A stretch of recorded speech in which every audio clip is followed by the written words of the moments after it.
अस्सलाम वालेकुम दोस्तों, आप सब कैसे हैं? उम्मीद है आप सब खैरियत से हो, खुश होंगे। तो चलिए आज की रेसिपी शुरू करते हैं। आज रेसिपी बनने वाली है वो बच्चों की बहुत ज़्यादा ही पसंदीदा है। मतलब कुछ बच्चे तो ऐसे कहते हैं कि मेरी फेवरेट है।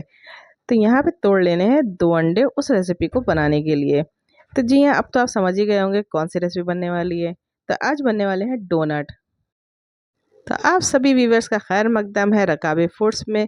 तो चलिए डोनट बनाते हैं। तो पहले अंडों को अच्छे से बीट कर लेना है, यानी कि बिल्कुल इक्वल हो जाए, इसका लिक्विड जो है बिल्कुल बराबर हो जाए, कहीं पे वाइटनेस ज़्यादा ना हो, कहीं पे येलो ना रह जाए।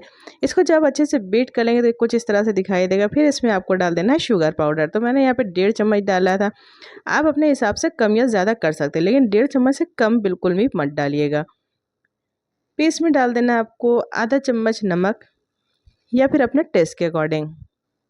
1 चम्मच यीस्ट डाल देना है। यहाँ पे मैंने ड्राई यीस्ट का इस्तेमाल किया, आप चाहें तो इसमें बेकिंग पाउडर भी डाल सकते हैं।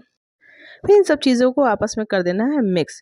इसको बहुत अच्छे से बीट कर दिए, क्योंकि शुगर है, नमक है, यीस्ट है, इन सबको कहीं पे कोई लम्स नहीं होना चाहिए। बहुत ही अच्छे से इसको बीट करना है। थोड़ी देर करिएगा, थोड़ी देर में ये बहुत ही अच्छे से बीट हो जाएंगे। इस रेसिपी को बनाना बहुत आसान है, बहुत ज़्यादा इंग्रेडिएंट नहीं लगते हैं। तो ये रेसिपी आपकी नो मिल्क नो वाटर वाली रेसिपी है। बस अंडे को और सारी इंग्रेडिएंट्स को अच्छे से मिक्स कर लेना है। फिर इसमें डाल देना है आपको मैदा। तो यहाँ पे मैंने सिर्फ 1 कटोरी मैदे का यूज़ किया है। आप चाहें तो अपने हिसाब से कम या ज़्यादा कर सकते हैं, लेकिन अगर आप मैदा बढ़ा रहे हैं तो फिर आपको अंडे भी बढ़ाने हैं और बाकी सारी चीज़ें आपको बढ़ा लेनी, यानी कि शुगर है, नमक है, और थोड़ा सा यीस्ट बढ़ा लेना है। तो यीस्ट को बहुत ज़्यादा ना बढ़ाइएगा, वरना ये आपका पेट खराब कर देगा। तो यहाँ पे मैंने मैदा डाल दिया और चम्मच से ही अभी इसको मिक्स कर दिया है। पहले आप चम्मच से इसको मिक्स करिएगा, ताकि जो मैदा है वो अंडे को बिल्कुल सोख ले, यानी इसमें पानी नहीं जाएगा, दूध नहीं जाएगा, जो अंडे हैं उसी से ही आटा गूंदेगा। अगर बाई चांस आपसे आटा थोड़ा सा गीला हो जाता है या आपने कम डाला है, तो आप मैदा थोड़ा सा बढ़ा लीजिएगा, तो ये बिल्कुल परफेक्ट हो जाएगा। फिर आपको इसमें डाल देना है कुकिंग ऑयल। आप कोई सा भी कुकिंग ऑयल यूज़ कर सकते हैं, घी यूज़ कर सकते हैं, लेकिन घी को आप मेल्ट करके डालेंगे। अगर आप कुकिंग ऑयल डालने के लिए टेबलस्पून का यूज़ कर रहे हैं, तो आप 3 टेबलस्पून यहाँ पे घी डाल सकते हैं या फिर ऑयल डाल सकते हैं। अब इन सब चीज़ों को अच्छे से मिक्स कर लेना और एक सॉफ्ट सा डो बना लेना है। एक चीज़ का ध्यान रखना है, इसमें आपको दूध और पानी कुछ भी नहीं डालना है। बस जो आपने अंडा डाला था उसी के लिक्विड से ही आपको ये आटा गूँध लेना है। इसको जो है बनाने में बहुत ज़्यादा आपको टाइम नहीं लगेगा। आटा जो है यहाँ पे गुंद चुका है। बाई चांस अगर आपसे आटा थोड़ा-सा नर्म होता है, नहीं सेट हो पा रहा, तो हल्का-सा आप मैदा डस्ट कर लें, उसके बाद इसको एक सॉफ्ट सा डो तैयार कर लें। बहुत ज़्यादा सख्त आटा बिल्कुल भी नहीं लगाएँगे, क्योंकि हमें बहुत ही नर्म डो चाहिए। तो हल्का-सा मैंने यहाँ पे कुकिंग ऑयल लगाया, क्योंकि ये चिपक रहा था थोड़ा-सा। तो अब देखिए बिल्कुल स्मूथ हो गया है। तो थोड़ी देर इसके साथ आपको कसरत करनी है, और कसरत करने के बाद इसको जो है लगा देना है। तकरीबन आधे घंटे के लिए इसको ऐसे ही रेस्ट पे छोड़ देना है। किसी भी चीज़ से आप इसको कवर कर दीजिए और आधे घंटे के लिए इसको आराम दे दीजिए। तो आधा घंटा हो चुका था, तो अब डो को देख लेते हैं। तो देखिए यहाँ पे डो बहुत ज़्यादा सॉफ्ट हो गया। तो इसमें अगर कुछ एयर वगैरह भर गई है, क्योंकि हमने यीस्ट डाला था, तो इसमें एयर ज़रूर आई होगी। तो इसको इस तरह से आपको फिर से इसको मल लेना है, यानी कि फिर से थोड़ी देर से कसरत करनी है, ताकि इसकी एयर निकल जाए।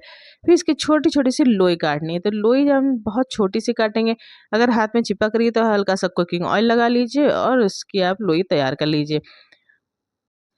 1 कप मैदे से आपकी 8 लोइयाँ तैयार हो जाएँगी, यानी कि 8 डोनट बन जाएँगे। तो यहाँ पे देखिए इस तरह से मैंने इसकी लोई तैयार की, ताकि जॉइंट जो है वो बिल्कुल अंदर चले जाएँ, जॉइंट इसके नहीं दिखने चाहिए।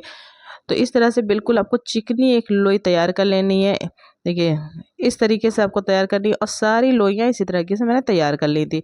तो अब इसको 10 मिनट के लिए इसको ढक के रख देंगे, ताकि जो है ये सेट हो जाए। 10 मिनट बाद इसको खोल के देखेंगे। फिर इसको रखेंगे एक साइड में, और फिर यहाँ पे लेंगे एक चॉपिंग बोर्ड। आप चाहे तो इसको प्लेटफॉर्म पे ही डायरेक्ट बढ़ा सकते हैं। फिर आपको एक लोई लेनी है, चॉपिंग बोर्ड पे रख लीजिएगा, और इस तरीके से आपको हाथ से उसको बढ़ाना है। आप चाहे तो रोलर का इस्तेमाल कर सकते हैं, लेकिन मैंने यहाँ पे नहीं किया, क्योंकि ये आटा इतना ज़्यादा सॉफ्ट है कि ये हाथ से बहुत आराम से बढ़े जा रहा है।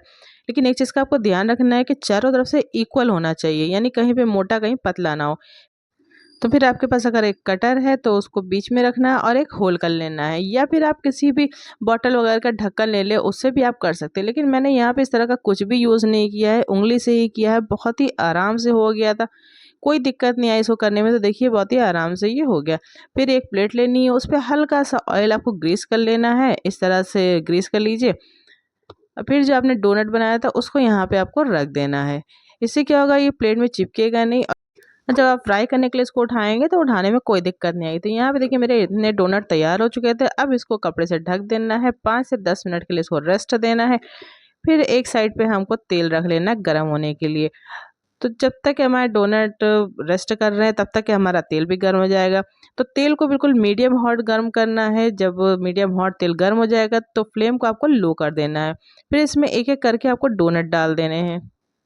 डोनट को आप बिल्कुल भी ओवर मत करिएगा, मतलब बहुत ज़्यादा आपको नहीं डालने, जितने आराम से आपकी कढ़ाई में आ जाए उतने ही डालिएगा। फिर जब इसको डाल देंगे तो इसमें आपको चम्मच बिल्कुल भी नहीं लगाना है, आराम से इसको तलने दीजिएगा लो फ्लेम पे। जब ये थोड़ा सा फूलने लगेंगे तो ये अपने आप तेल में तैरना शुरू हो जाएंगे, जैसा कि आपको स्क्रीन पे दिखाई दे रहा है कि ये अपने आप तेल में तैरना शुरू हो गए, यानी कि ये बिल्कुल परफेक्ट बने हैं। फिर इसको आपको धीमी आंच पे ही फ्राई होने देना है। एक साइड से जब ये फ्राई होना शुरू होंगे तो पलट देना है। इस तरीके से आपको अलट पलट के दोनों साइड पे बहुत ही अच्छे से फ्राई कर लेना है, जब तक इसमें एक बढ़िया सा गोल्डन कलर ना आ जाए। तो देखिए यहाँ पे हमारे डोनट तैयार हो चुके थे, बहुत ही बढ़िया से बनके तैयार होते। ऊपर से देखने में आपको बहुत ज़्यादा क्रिस्पी लग रहे होंगे, लेकिन अंदर से बिल्कुल सॉफ्ट आएंगे। तो इस तरीके से मेरा एक बैच डोनट का तैयार हो गया था। तो आपको एक एक करके सारे डोनट निकाल लेने हैं। फिर आपके पास जो दूसरा बैच रखा हो उसको भी आपको फ्राई कर लेना है, लेकिन चीज़ का ध्यान रखना है कि दोनों साइड से ये अच्छे से फ्राई होना चाहिए। यहाँ पे मैंने दूसरा बैच डाल दिया था। तो देखिए तेल थोड़ा सा ज़्यादा गर्म हो गया, क्योंकि जब कंटिन्यूसली आप उसको गैस पे रखते हैं तो वो थोड़ा सा गर्म हो जाता है। तो यहाँ पे मैंने फिर गैस को ऑफ कर दिया। 5 मिनट के लिए गैस को ऑफ कर दीजिएगा तो तेल थोड़ा सा ठंडा हो जाएगा, फिर ऑन कर लीजिएगा तो ये बढ़िया से आपके फ्राई हो जाएंगे।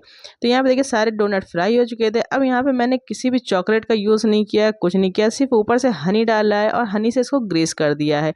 हनी से ग्रीस करने के बाद इस पे आप शुगर पाउडर डस्ट कर लें, कोकोनट पाउडर डस्ट कर लें और खाने में बिल्कुल बेहतरीन लगेंगे। तो यहाँ मैंने कोकोनट पाउडर और शुगर पाउडर दोनों ही डस्ट किए थे और ये बहुत ही बढ़िया से बनके तैयार हो गए थे।